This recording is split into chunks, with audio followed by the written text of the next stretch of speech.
Hello students, आप लोग खूब खुश रहिए। आज मैं आप लोगों को वर्तमान वैश्विक चुनौतियों के संदर्भ में कुछ बातें बताऊंगी जो वर्तमान अंतर्राष्ट्रीय व्यवस्था से संबंधित है। वस्तुतः द्वितीय विश्व युद्ध से आरंभ करके संयुक्त राष्ट्र संघ की स्थापना और आगे के युद्धों से संपूर्ण मानवता को, संपूर्ण विश्व को बचाने के लिए परस्पर राष्ट्रों के मध्य प्रतिस्पर्धा को कम करना, इस उद्देश्य की पूर्ति संयुक्त राष्ट्र संघ कितने हद तक कर सका, यह चिंतनीय है। इसके साथ ही साथ विचारधारा के आधार पर दो भागों में बटा हुआ विश्व, पूर्व व पश्चिम के नाम पर सोवियत संघ और संयुक्त राज्य अमेरिका के पारस्परिक द्वंद्व का शिकार होता रहा। इन दोनों के अलावा कुछ ऐसी शक्तियां भी महाशक्तियों के रूप में थीं जो ओपन तरीके से और कभी छिपे तरीके से संपूर्ण विश्व में अपनी गिद्ध दृष्टि लगाए हुए थी। उनमें से एक चीन था। चीन कम्युनिस्ट पार्टी के अधीन कार्य करने वाला देश, दिखने में लोकतांत्रिक लेकिन पूरी तरीके से तानाशाही देश। चीन ने समय समय पर अपनी एक्टिविटीज से, अपनी गतिविधियों से यह बता दिया कि चीन को संयुक्त राष्ट्र संघ सुरक्षा परिषद की स्थायी सदस्यता प्राप्त है, जबकि प्राचीन चीन ताइवान को वह सदस्यता प्राप्त नहीं हो सकी। और चीन अपने श्रम शक्ति की वजह से, अपने जनसंख्या घनत्व की वजह से, अपने सस्ते श्रम की वजह से संपूर्ण विश्व की कंपनियों से काम लेकर के उनको पूर्ण रूप से संचालित करने का कार्य करता रहा। यह बिल्कुल वैसे ही है जैसे हमारे लिए कोई आसानी से कार्य करे तो हमें ऐसा महसूस हो कि अरे वाह, अब तो ये आराम से कर दे रहा है, कोई ऐसी दिक्कत भी नहीं समझ में आ रही है। लेकिन उस व्यक्ति या उस कार्य करने वाले व्यक्ति के मन में क्या भावनाएं पनप रही हैं, क्या भावनाएं गति लेंगी, इसके बारे में हमें जानकारी नहीं होती है। और अचानक से एक दिन जब हम आकलन करने बैठते हैं तब हमें लगता है कि वस्तुतः उस व्यक्ति ने पूरा फायदा उठा लिया और हमें एक ऐसे कुचक्र में लाके छोड़ दिया है कि जहाँ पर हम अपने को अपना नहीं कह सकते, पराये को पराया नहीं कह सकते, एक द्वंद्व की स्थिति बन गई है। संपूर्ण वैश्विक परिदृश्य में चीन का यह रोल या चीन की यह भूमिका अप्रत्यक्ष रूप से बढ़ती ही गई। विकासशील देशों के क्रम में रहा चीन, विकसित देशों के क्रम में आया भी नहीं। लेकिन चीन ने, जब अमेरिका ने धीरे धीरे सोवियत संघ के पतन के बाद 1989 के बाद अमेरिका जब पूरे वैश्विक संदर्भ में एकमात्र महाशक्ति बनकर उभर रहा था, तभी चीन, भारत, ब्राज़ील, क्यूबा, मिस्र आदि सभी देशों ने अपने अपने स्थान को वहाँ सुरक्षित किया और साथ ही एक बहुध्रुवीय वैश्विक व्यवस्था की तरफ पूरा विश्व चला गया। यह बहुध्रुवीय विश्व व्यवस्था कभी ज़्यादा जनसंख्या की वजह से भारत और चीन की तरफ थी, ज़्यादा श्रम शक्ति की वजह से, ज़्यादा अच्छे बाजार की तरफ से भी भारत और चीन की तरफ थी। और चीन ने अपनी सीमाओं का ही अतिक्रमण नहीं किया, बल्कि अमेरिका के साथ व्यापारिक रूप से लगातार शक्तिशाली होता गया और अमेरिका से व्यापारिक मामलों में अमेरिका पर दबाव डालने की पोजीशन में आ गया। अमेरिका, जो संपूर्ण विश्व में अपनी पैठ बनाकर बैठा हुआ देश, जो पूरी तरीके से ब्रिटेन, फ्रांस और अन्य यूरोपीय देशों के प्राचीन निवासियों से मिश्रित देश, इन्होंने कभी ऐसा यह महसूस ही नहीं किया था कि वैश्विक संदर्भ में अमेरिका कभी भी नीचे स्थान पर जा सकता है। उनको अपने साम्राज्यवाद पर, अपने बल पर विश्वास था और वैश्विक रूप से भी संयुक्त राष्ट्र संघ के सबसे बड़े प्रदाता के रूप में अमेरिका सामने आया था। और एक समय तो ऐसा था, आप सभी को याद होगा, जब सद्दाम हुसैन से लड़ने के लिए अमेरिका ने संयुक्त राष्ट्र संघ के द्वारा युद्ध की घोषणा कर दी और संयुक्त राष्ट्र संघ के तरफ से उस समय अमेरिका को किसी वीटो का डर नहीं लगा, किसी देश ने उसके खिलाफ वीटो यूज़ नहीं किया और उस युद्ध में सद्दाम हुसैन की पराजय हुई। अमेरिका ने अपनी शक्ति को लेकर के हमेशा अमेरिका को दम्भ रहा। जब चीन ने ऐसा देखा कि व्यापारिक तौर पर अमेरिका अपने आप को शक्तिशाली समझता जा रहा है, तो चीन ने अपनी पैठ यूरोपीय देशों की तरफ बढ़ाई। इटली उनमें से एक था और जहाँ तक याद है, आप लोगों को भी याद होगा, अक्टूबर नवंबर के समय लूनार न्यू ईयर मनाने के लिए ढेर सारे लोग चाइना में आए और वो दिसंबर ख़त्म होते होते वो वापस अपने अपने देश चले गए। उन्हें ये पता नहीं था कि एक ऐसे विश्व का वे संकेत दे रहे हैं, या आगे आने वाला विश्व एक ऐसा विश्व होगा जो हर व्यक्ति के लिए एक डरावना परिप्रेक्ष्य बन करके रह जाएगा।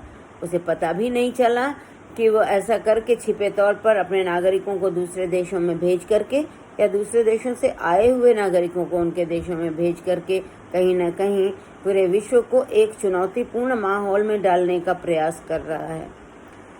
जो वैश्विक प्रक्रिया है या वैश्विक व्यवस्थाओं का जो प्रचलन है, मुख्यतः वह संयुक्त राष्ट्र संघ के निर्माण के बाद देखते हैं, जहां पर परस्पर दो विचारधाराओं ने सशस्त्र संघर्ष से बचते हुए, क्योंकि संयुक्त राष्ट्र संघ एक शक्तिशाली संस्था ही नहीं था, बल्कि साथ में एक कमिटमेंट, सभी राष्ट्रों द्वारा संयुक्त राष्ट्र संघ के प्रति एक कमिटमेंट व्यक्त किया गया था, एक प्रतिबद्धता जाहिर की गई थी कि हम सभी लोग तृतीय विश्व युद्ध की तरफ विश्व को न ले जाएं, क्योंकि द्वितीय विश्व युद्ध के बाद में अमेरिका और जापान द्वारा किए गए परमाणु हमलों की वजह से दोनों ही देशों में, पर्ल हार्बर का हमला तो बहुत नहीं पता चला था, लेकिन जब अमेरिका ने हिरोशिमा और नागासाकी पर बम विस्फोट किया तो ऐसे में वह पूरी पीढ़ी बर्बाद हो गई। तो ऐसे में मानवता इस बात को लेकर के सतर्क थी, संयुक्त राष्ट्र संघ के सदस्य इस बात को लेकर के सतर्क थे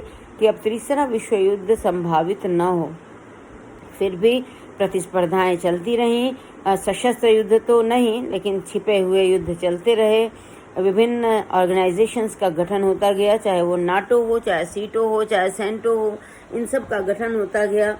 जो विकासशील देश थे वो अपने संगठनों के माध्यम से, चाहे वो गुटनिरपेक्ष आंदोलन हो, चाहे वो दक्षेस हो, इनके माध्यम से भी अपनी चीज़ों को आगे बढ़ाते रहे, स्वतः प्रयास करते रहे कि युद्ध की तरफ न बढ़े, सौहार्द बढ़े, पूरा विश्व एक शांतिपूर्ण माहौल में रहे। लेकिन इस प्रयास के बावजूद धीरे धीरे अंतरिक्ष युद्ध की तरफ भी सोवियत संघ बढ़ गया, और अंतरिक्ष युद्ध के पश्चात उन दिनों हमने पाया कि जैविक हथियारों की भी खोज की गई। मैंने कभी आप लोगों को क्लास में ऐसा बताया भी होगा कि अगर मलेरिया के कीटाणु या जीवाणु भेज दिए जाएं तो ऐसे में कोई, जब मलेरिया हो जाएगा तो युद्ध तो हो चुका आपका। मुझे इतने बड़े खतरे की उम्मीद नहीं थी। मुझे ऐसा लगता था कि निस्संदेह बायोकेमिस्ट्री के अध्ययन से हम आगे बढ़ रहे हैं, लेकिन यह जानकारी या यह अनुमान नहीं था कि जहाँ पर हम अपने विकास के स्तर पे जाते जा रहे हैं, जहाँ पर हम टेक्नोलॉजी और दूरसंचार के क्षेत्र में विकास करते जा रहे हैं, तो मनुष्यता तो आगे तक वैसे ही जाएगी, विभिन्न देशों में ही उसकी खोज होगी। और हम वायरस के फील्ड में भी आगे बढ़ चुके हैं। चीन का वह शहर वुहान, वहाँ पर वायरस का लैब है। अब आश्चर्यजनक है लेकिन है। अब यह अनुमान भी व्यक्त किया जा सकता है कि यह जो महामारी, वैश्विक चुनौती जिसका सामना संपूर्ण मानवता को, संपूर्ण विश्व को करना पड़ेगा आगे आने वाले दिनों में, वह कहाँ से आया? यह कोरोना वायरस आया कहाँ से? क्या यह चमगादड़ का सूप पीने से हुआ, या कि कहीं किसी लैब से गलती से निकल गया यह वायरस, या कि कुछ वैश्विक परिदृश्य को, वैश्विक चुनौतियों का सामना करने के लिए इस वायरस को जानबूझकर किसी देश विशेष के द्वारा फैलाया गया? यह तीनों ही अनुमान हैं, लेकिन इसके साथ साथ यह अनुमान सर्वाधिक सही है या सर्वाधिक प्रासंगिक है। मार्गन्थाउ ने कहा था कि कोई राष्ट्रहित सर्वोच्च है, और राष्ट्रहित के लिए, राष्ट्र को आगे बढ़ाने के लिए यह आवश्यक है कि हम जो हैं उसे हमारे शाश्वत मित्र या शत्रु नहीं होते हैं। राष्ट्रहित ही शाश्वत हमारा मित्र होता है, और राष्ट्रीय हित की प्राप्ति के लिए यह जरूरी है। किसी देश विशेष के लिए दो तरीका होता है, एक कंस्ट्रक्टिव और एक डिस्ट्रक्टिव। तो कंस्ट्रक्टिव तरीके से तो अपनी लाइन को आगे बढ़ाना होता है, और डिस्ट्रक्टिव तरीके से उस लाइन को छोटा कर देना होता है। तो ऐसे में ये बार बार ये बात आशंका ही परिलक्षित होती है या आशंका ही व्यक्त की जाती है कि कहीं किसी देश विशेष ने अपनी लाइन को आगे बढ़ाने के लिए कुछ लाइंस को कट तो नहीं कर दिया है, कहीं यह वायरस मनुष्य जन्य तो नहीं है कि मनुष्य ने इसको लैब में उत्पन्न किया है और अभी इसका चूंकि एंटीडोट नहीं बना पाया और वह फैल गया, ऐसे में वह कुछ नहीं कर सका। यह शंका निर्मूल नहीं साबित होती है। निर्मूल इसलिए नहीं क्योंकि विश्व स्वास्थ्य संगठन पर इस समय चाइना का ही कब्जा है, चाइना ही उसका अध्यक्ष है। तो ऐसे में जब अंतर्राष्ट्रीय समुदाय ने इस बात पर बल दिया, इस जनवरी लास्ट में जब अंतर्राष्ट्रीय समुदाय ने इस बात पर बल दिया कि कोरोना को एक महामारी घोषित किया जाए, तो ऐसे में चीन के साथ साथ WHO ने, वर्ल्ड हेल्थ ऑर्गेनाइजेशन ने भी इस बात से इनकार किया कि नहीं, यह कोई महामारी नहीं है। अंततः जब यह ज़्यादा से ज़्यादा देशों में फैलता गया, तब वर्ल्ड हेल्थ ऑर्गेनाइजेशन ने भी माना, विश्व स्वास्थ्य संगठन ने भी माना, तब इसे महामारी की संज्ञा दी। ऐसे में आशंका निर्मूल नहीं होती है। क्या वजह थी कि चीन ने ऐसा किया? अब वर्तमान परिस्थिति की तरफ हम ध्यान दें तो हम ये देख सकते हैं कि चीन का जो शासन तंत्र है, वह शासन तंत्र कम्युनिस्ट पार्टी के पूरी तरीके से अंदर में काम करता है।